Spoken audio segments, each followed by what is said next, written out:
In the spring of 1901, the Aegean Sea off the rocky island of Antikythera was still holding its winter chill. Captain Demetrius Kondos ran his 70-ton sponge schooner onto a submerged shelf to wait out a sudden squall. He sent his lead diver, Elias Stadiatis, down the weighted hemp line into the cold dark. The depth gauge read 45 metres. When Stadiatis broke the surface, his helmet came off with a hiss, and his breath came in ragged gasps. He gripped the gunwale, stared at the crew, and finally pointed downward at a floor scattered with marble fragments and the heavy bronze arms of fallen horses. They spent the next few weeks pulling artifacts from a Roman merchant ship that had gone down around 70 BC.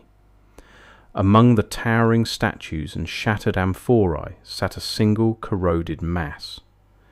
It was roughly the size of a thick ledger, fused with limestone crust and splintered wood, looking like a broken piece of industrial scrap. The divers hauled it aboard, logged it in the cargo manifest, and moved on to lighter bronze. The National Archaeological Museum in Athens received the entire collection that September. The mechanical lump was washed, catalogued, and stored in a locked drawer alongside broken vases and corroded iron nails. Museum staff walked past it for 4 years. They polished marble and measured bronze. Yet nobody pried the calcified casing to see the teeth hidden inside. They recorded it as architectural debris. The silence in that storage room raises a single question that still lingers. If a machine of impossible precision can be reduced to unexamined debris, what else have we looked at and simply failed to see? In May of 1902, Valerios Statis sat at a heavy oak table in the basement of the National Archaeological Museum. As curator of antiquities, he catalogued the unclassified debris pulled from the Antikythera wreck. He turned over a fractured calcified block the size of a ledger. Using a steel probe, he worked at a deep crack in the mineralized crust. The limestone splintered. Beneath 2 millennia of seabed pressure, a row of finely cut bronze teeth caught the lamplight. They were spaced at exact mathematical intervals. They meshed seamlessly with a secondary wheel buried beneath the oxidation. Statis set the tool down. He recognized the machining. He immediately referenced the ancient historical accounts of geared orreries constructed by Archimedes and Posidonius. He knew he was holding a physical realization of those lost texts. Statis presented his analysis to the Archaeological Society of Athens that autumn. He arranged the corroded plates on the reading desk and outlined his case. The interlocking teeth formed a celestial calculator. The assembled scholars offered no applause. They dismissed the artifact before the afternoon ended. The establishment labelled the object a medieval astrolabe, or perhaps a Renaissance forgery deliberately dropped into 1st century shipwreck sediments. They brushed past the clear dating of the vessel itself. A machine requiring this level of mathematical foresight simply lacked an approved historical niche. The academic rejection was never a coordinated plot. It was a rigid structural boundary. The prevailing model of technological progression allowed no exceptions, so the timeline was preserved and the physical evidence was catalogued under curiosities. The bronze fragments returned to storage for 50 years. In the early 1950s, Yale historian Derek de Solla Price transported the mass to a university radiography lab. He exposed the heavy block to low-frequency X-rays and watched the film plates develop. The images revealed a 30-gear differential system, a mechanical architecture that standard history insisted belonged in the 16th century. The brass ratios mapped precisely onto the 19-year Metonic lunar calendar, and the 223-month Saros eclipse prediction cycle.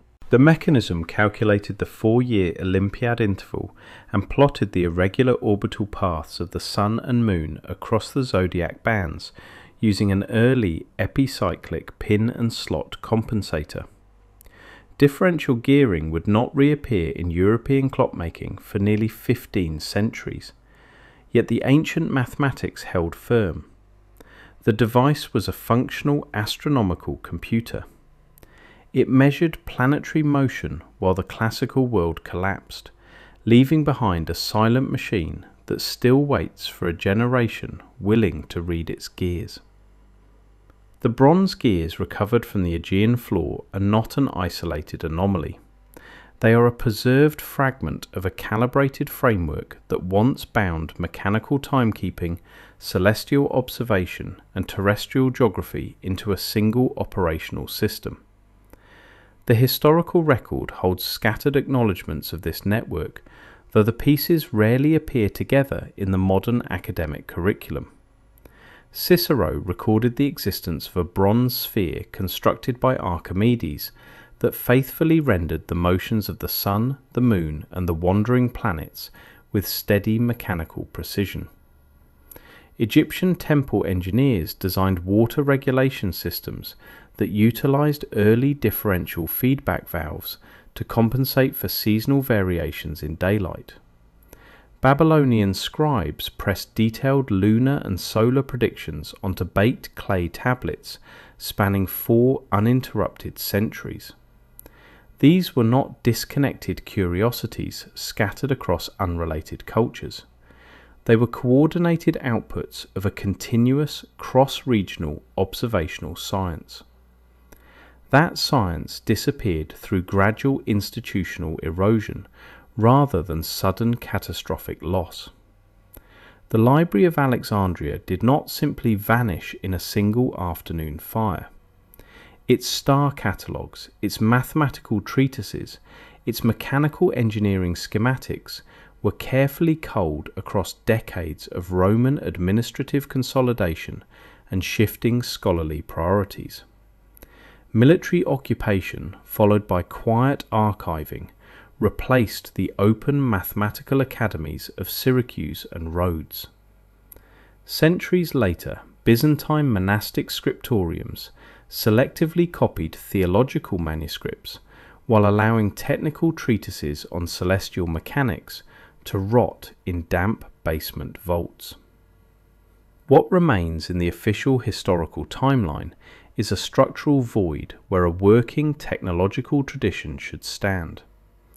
The Antikythera mechanism bridges that gap with hard mathematical evidence.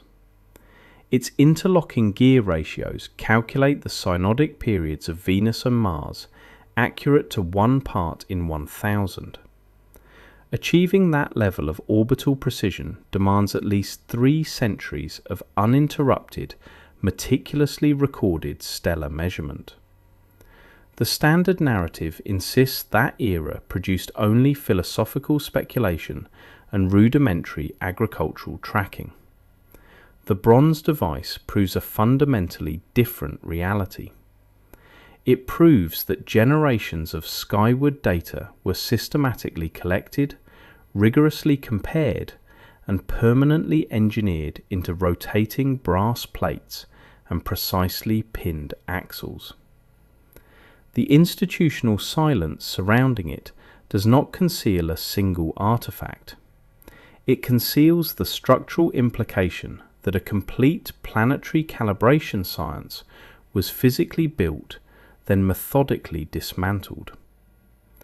We now measure time as isolated linear increments because the ancient infrastructure that once synchronized human chronometers with orbital rotation was systematically erased.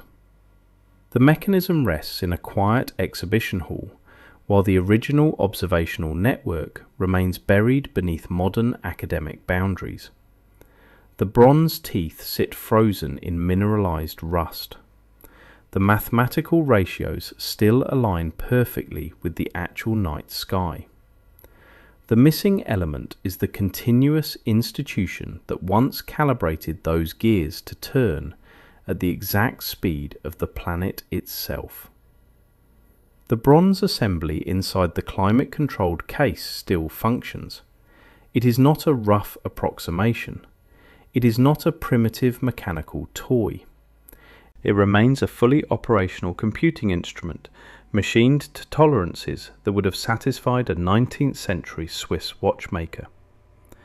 Every surviving gear was sheared and filed from a single sheet of cast bronze.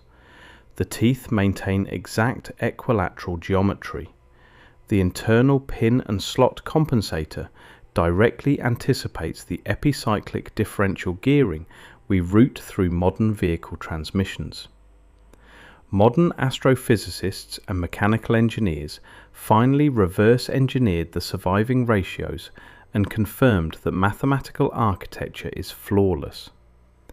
Yet we continue to classify the object as an anomaly, treating it as a brilliant isolated accident rather than a deliberate technological signal. The National Archaeological Museum displays it as proof of ancient ingenuity, but the official narrative carefully avoids the darker implications standing in the room.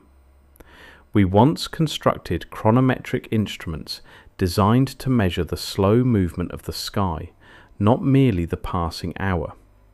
We possessed a unified calibration framework that synchronized terrestrial agriculture, maritime navigation, and civic ritual with lunar apogee, solar declension, and planetary conjunctions. Then we dismantled that framework piece by piece. The archival centres that sustained it were scattered. The mathematical academies were quietly absorbed into imperial administration. The institutional silence surrounding it does not hide a single artifact. It hides a complete world view. We replaced a celestial calendar with a mechanical linear progression. We traded synchronization for convenience.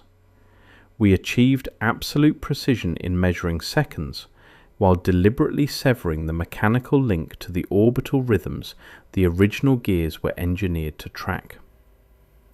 The Antikythera fragment survives as a physical record of that severance. It sits beneath museum halogen lights, while 2,000 years of seabed pressure and salt crystallization freeze its interlocking teeth in permanent silence. The corrosion preserves the shape. The ratios remain exactly where the Alexandrian artisans anchored them. They continue to map the actual trajectories of Venus and the Moon against the zodiac constellations, holding numerical constants we have not yet reconstructed. The object does not ask how the bronze was cast. Those answers rest in the surviving geometry. The true question sits in the institutional gap. It asks what we are unwilling to acknowledge because we have already drawn strict boundaries around what was possible.